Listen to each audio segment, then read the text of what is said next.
Hello, hello. What's going on? Welcome to the Life and Transitions Experts YouTube channel, Facebook group, podcast, however you are listening and hearing this. I hope that you are finding or do find this content helpful. I am Courtney Rollins, the host and the founder of Life and Transition Experts podcast, as well as the operator of Estate Pro Service. I like to call myself the Life and Transitions Property Specialist, where when you have challenges and big transitions in your life, particularly with the loss of a loved one or going through probate or downsizing or things of that nature, I'm here to provide as many solutions to you as possible when it comes to the property. And the property is just the spoke in the wheel. There's so many other aspects of probate, estate planning, senior transitions, even divorce and things of that nature that happen. Literally, life transitions where other services are needed, and I have people on my team that can support you and help you out. I am not an attorney or giving financial or legal advice. I'm just sharing my experience and my opinion, and it has seemed to help many people, point them in the right direction. And so that's what we're doing here, trying to educate as much as we can and share and give as much as we can. And hopefully, as I said, you find this or someone you know find this helpful. So let's jump into it. One of the biggest challenges that we face, that many people face when they're doing a probate, is the account side, the final account and the annual account. At the time of this recording, it's in February, so a lot of people are getting into their taxes. If they're getting started early, hopefully that's you, and it needs to be me very soon so that I can have that taken care of. But so it's is not fun for many people crunching these numbers and getting this together. And if you're the personal representative of an estate, meaning you're the either the executor or you're the administrator, there's many different words that it's called in different states. But if you have a fiduciary responsibility uh, to make be an account for the assets and liabilities and things that are coming in and out of the estate, then this is definitely important for you. So we're looking specifically at North Carolina. We're looking at Form AOC-E-506. This is when you're filing an annual account or a final account. Hopefully you're filing that final account so that you can move on with the rest of your life. But let's take a look at what this is like. This is literally what I've gone over several times this week with a few folks that need us to support. Again, probate's the legal process of settling the affairs of someone who's passed away. If you pass away with debt in your name or property in your name, there has to be a way to address those, and that's the legal process is called probate. Now, this is specific to North Carolina that I'm going over, but the principles are general. And if you do need support in another state besides North Carolina, please reach out because I am connected to a nationwide group of vetted estate professionals, and I definitely can connect you to someone who should be able to help you out there.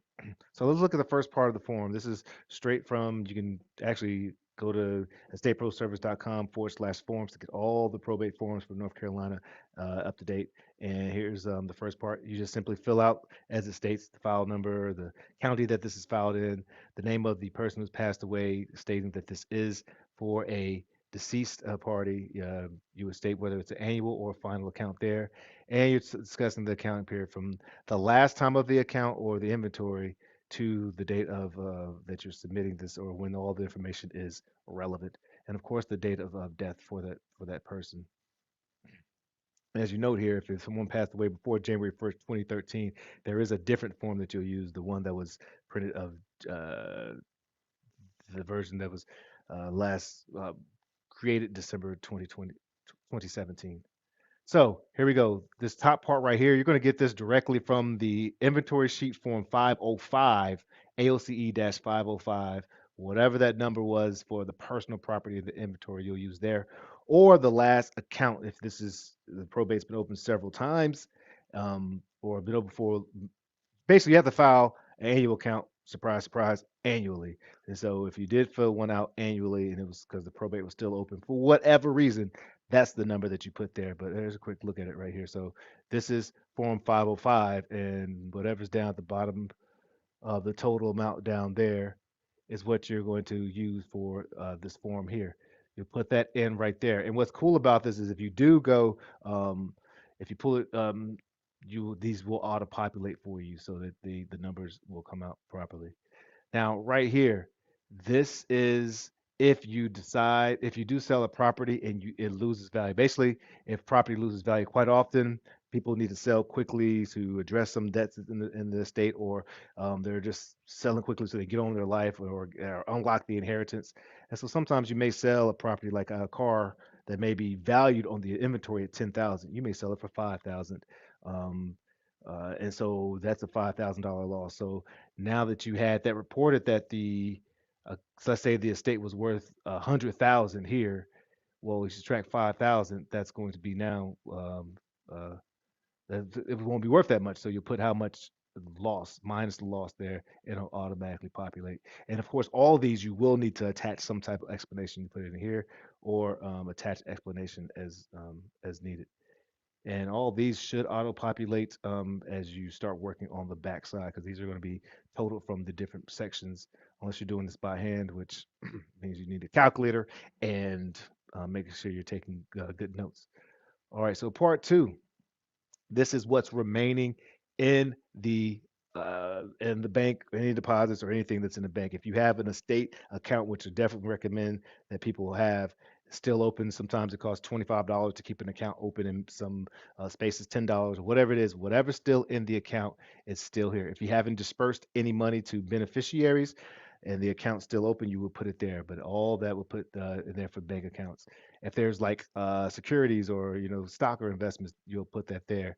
If there's like tangible property, so for instance, I was working with the person yesterday, and they still had $2,000 in tools, and yeah, tools. So they still kept that there for $2,000. So that was all balanced out.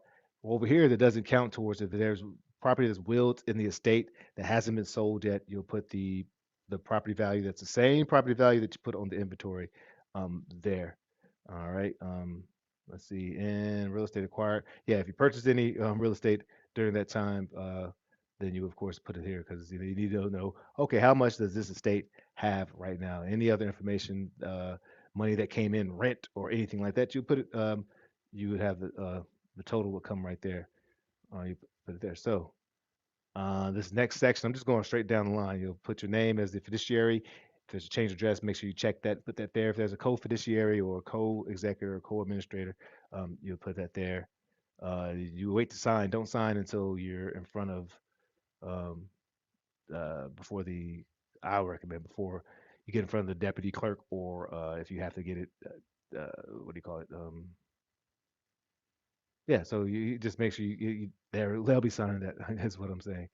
They'll be taking care of this, auditing it, making sure that it came out right, approved or disapproved, and they'll show you what reason. Hopefully, it gets approved, and you can rock and roll. This backside is what gets auto-populated in the front. So disbursements, were there any bills that were paid off, or any um, at this point you already have had the notice to creditors that has gone out to folks, and people have the opportunity to submit their bills and claims. You've hopefully negotiated them down, hopefully negotiated to zero, so there's nothing there. But if you did have to pay something, you put paid here. This is not what you sent to beneficiaries. This is the date that and the amount, or the person you paid to, and description of it, and the amount you paid to folks who have claims, bills against the estate. Only those that have been paid. All right. List them there. And of course, you provide copies of anything to show proof of payment. All right. This is the distribution. So disbursement is different from distribution. All right. So you'll put who was it distributed to and how much it was. You can say what it was distributed to John Smith, half of the Sekou account, $2,000. Sekou is like a bank, popular North Carolina credit union, I should say.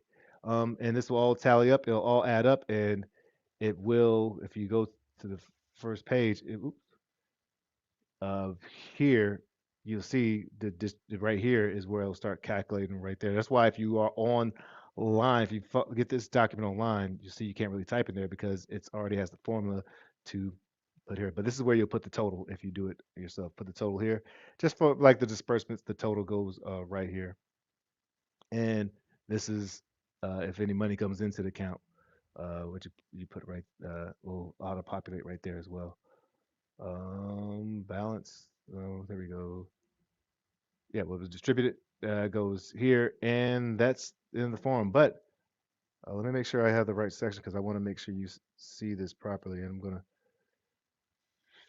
share my screen. Stop screen share because I think there's one section that is definitely important for folks to see. Come on, my friend.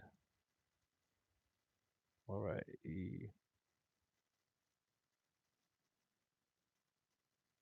So this is the account. So right here, receipts. Yes, so receipts. This is part three. So if you, this will go before part four. So I just want to make sure you have that because it looked like I didn't put it on my slides here.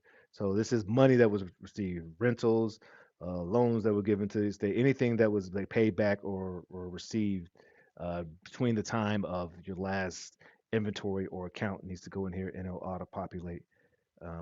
And so yeah, so I just want to make sure you saw that. And let's rock. All right, so if you need any support, definitely feel free to reach out. I would love to work with you. It is important that if you are doing the final account, that the part has to zero out over here. Let's see. If you're doing the balance on number 9 on part 1, this should be a 0 if if you're doing the final account. But if it's not, then that should match part 1. You know you've done it right if the total balance held or invested matches part 2, part 1 match the same. So that's a good indication that things are done correctly. Again, if you need any support, I'm like the hub in the wheel. Again, I don't disclaim to be a attorney or don't and or a financial advisor, and I stay in my lane, but I can support you and give you my opinion that may help this process a lot smoother. And um, yeah, so feel free to reach out and give a I offer free consultation conversations, calendly.com, estateproservice.com, or you can call me 919-341-1992. This is Courtney Rollins. I appreciate you taking the time to listen. Hopefully, again, it was helpful. And this is the LITE, Life and Transitions Experts podcast. Signing off as I always do, saying, let your light